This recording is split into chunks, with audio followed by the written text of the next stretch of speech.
Nous avons dit Marie, cette grande femme qui avait ce don de voyant. Amen. Un don de voyant. Elle n'était pas égale à Moïse. Elle était appelée prophétesse, mais prophétesse n'est pas femme prophète. Si c'était le cas, ça veut dire qu'il y avait deux prophètes au même moment. Il y a un problème. Donc ça veut dire qu'il y a un, amen, qui était prophète, et puis il y a l'autre qui avait simplement le don de voyant. Amen. Elle pouvait voir certaines choses, pour prophétiser certaines choses, etc. Amen. Mais vous voyez que nous l'avons dit, amen, avec ce grand don de voyant, amen, quelquefois prévenir même des choses. Le don ne l'a pas empêché de parler contre Moïse. Amen. Malgré ce grand don qu'elle avait, cela ne l'a pas empêché de parler contre Moïse. Amen. Ça veut dire que le don n'est pas l'évidence qu'une personne est sauvée. Qu'une personne a le Saint-Esprit. Et le don ne sauve personne. Il a vraiment dit aucun des 9 dons ne sauve personne. Et le diable imite tous ces 9 dons. Gloire à Jésus-Christ. Aujourd'hui, on entend des gens qui chantent bien, ils s'organisent en chorale, on chante avec des voix, etc. On dirait qu'on peut chanter mieux que le diable. On ne peut pas mieux chanter que Lucifer. Nous sommes d'accord? Dans Ézéchiel 28, il a dit c'est pour lui. Les instruments de musique et toutes ces choses furent préparés. C'est-à-dire il était le chanteur. Il était le conducteur des chants.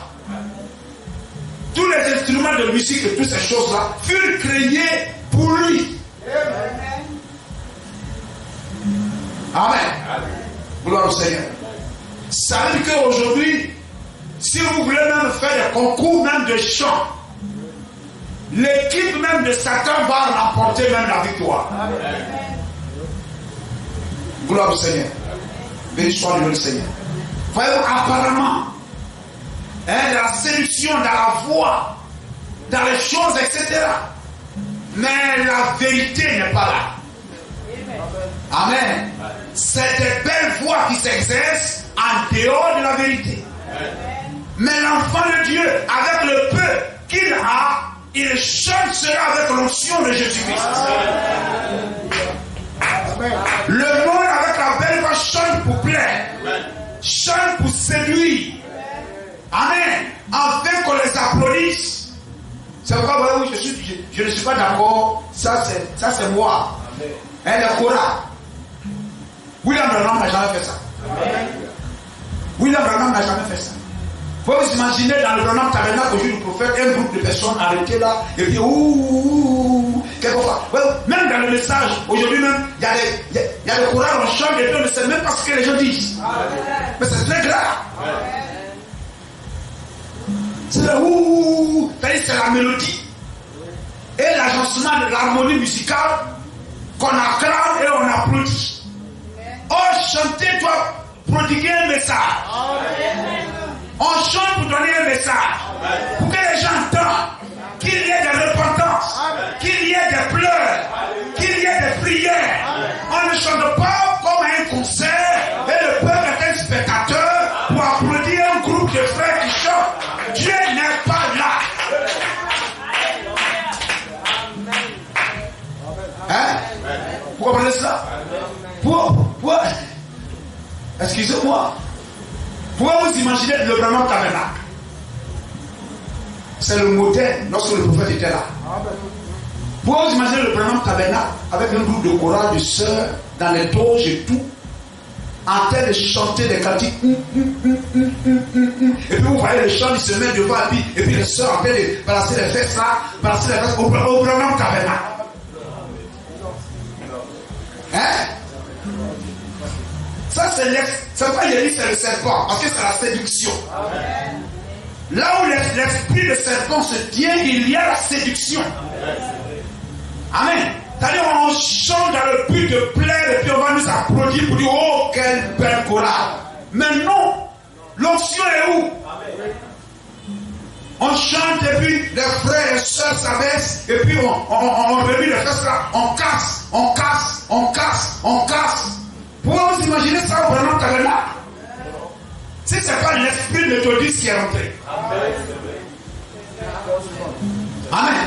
Parce qu'il y a des personnes qui ont un esprit méthodiste, qui rentrent dans le message, et ils n'ont pas pris le temps d'être délivrés, de faire 40 ans dans le désert, pour qu'on enlève toute la sagesse égyptienne en eux, et ils viennent en même temps, on fait Dieu des chants, on fait Dieu des conducteurs, des chants, etc. Ils amènent l'esprit de Coran là ici. C'est la vérité. Gloire à Jésus-Christ. Béni soit le nom du Seigneur. Amen. Et sans le savoir, on glisse peu à peu dans la dénomination, dans les choses dénominationnelles. Vous pensez que c'est à volonté que les assemblées de Dieu sont ce qu'ils sont aujourd'hui, ou bien que les méthodistes sont ce qu'ils sont aujourd'hui? Non. Au commencement, il n'était pas comme cela. Mais à force, le diable vous pousse un peu. Vous reculez d'avancer, lui il vous pousse. Il vous pousse, il vous pousse. Et puis, oh, vous êtes fatigué, vous ne voulez pas résister. Vous avancez de 2 pas. Vous avancez de 2 pas. Regardez, lorsqu'on allait encore à l'école, en physique, quelquefois vous voyez l'arc là. On veut calculer même la longueur ou bien quoi de l'arc, etc. Vous voyez la chose bien coupée là. Et puis quand on fait les calculs, et puis on dit non, c'est négligeable. Il ne sait pas quoi, ça c'est négligeable, c'est négligeable. Il ne sait pas quoi, l'arc là, c'est la même longueur que la distance reliant 2 points du cercle, c'est la même longueur. Et voyez-vous, il ne sait pas quoi. Les choses sont négligeables. Or, en Dieu, il n'y a pas de négligeable. Hein? En Dieu, il n'y a pas de négligeable. Béni soit le nom du Seigneur. Oui, là, vraiment, il suffit que vous voulez tirer sur quelque chose qui est très loin là-bas, et puis vous décalez de je ne sais pas quoi, combien de milliers de millimètres. Le temps que la chose va arriver là-bas, ça va ouvrir un angle de combien? Hein? Vous prenez là, c'est presque collé ici. Mais quand ça va aller, ça va se séparer dans le lointain. Et c'est ce que le diable fait. Ça va faire, il faut écrire des choses et les fixer au point. Et à chaque fois faire l'inventaire. Parce que sans le savoir, quelquefois dans l'église, des choses qu'on a condamnées hier et qu'on a dit c'est dénominationnel, aujourd'hui on laisse passer. Oh écoutez, c'est pas grave. Bon, écoutez. Et puis quelquefois quand on fait, on rit un peu, on dit, etc. et tout, et puis on laisse le diable, c'est très bien, voilà, c'est très bien. Voilà, c'est très bien. Et puis on laisse, on dit, oh, écoutez, c'est pas grave, après, c'est pas bon, hein, c'est pas bon, mais bon, allez-y. Hein? Et puis un peu. Le temps où vous allez vous rendre compte, le chemin est devenu un arc. Ce n'est plus droit, mais ça devient un arc. Or, ce n'est pas un arc ascendant, mais descendant qui descend. Et puisque le déplacement est au millimètre, au millième de millimètre, vous allez penser que la terre est plate. N'est-ce pas? Vous allez penser que la terre est plate. Gloire au Seigneur. Amen. Que vous êtes, c'est plat. Mais avant de vous rendre compte, vous avez accepté certaines choses. Et qu'est-ce que c'est? Lorsqu'un prédicateur va quitter à l'est ou à l'ouest pour venir prêcher des prédications qu'on applaudissait, regardez, lorsque le pouvoir actuel était là, était venu, si vous vous souvenez au début là, il y a des morceaux des DJ et autres là, lorsque on prenait le pouvoir, que les gens ont mis, ils ont dansé ça.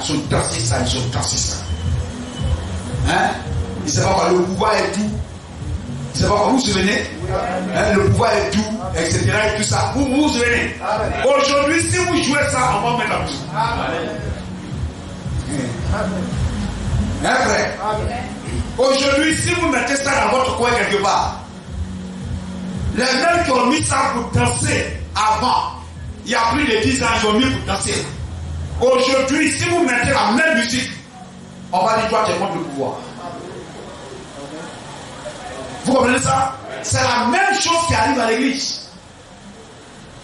Si on ne veille pas, c'est pourquoi réjouissons-nous d'avoir un prédicateur qui soit tranchant et plus tranchant encore. Amen. Faut pas être trop dur, faut pas être trop dur. Non, on vous montre le modèle du croyant. C'est lui qui n'est qu'un croyant, voici le modèle. Si tu ne veux pas être un croyant, c'est ton affaire. Comme je le dis souvent, on n'a obligé personne à venir ici.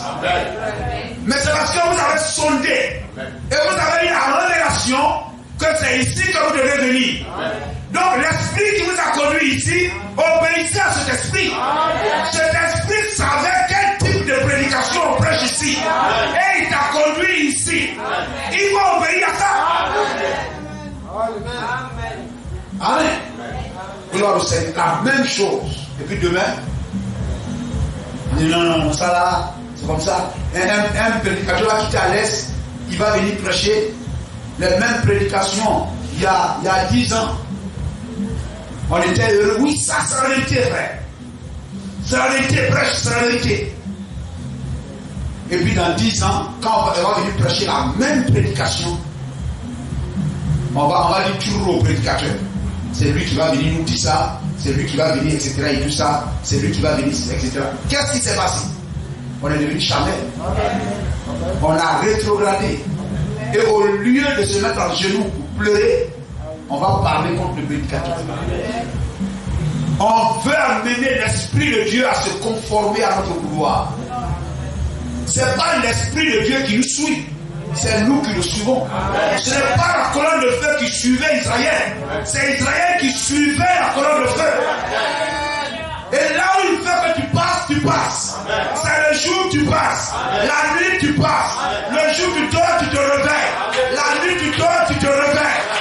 Tu fais ce qu'il te dit de faire.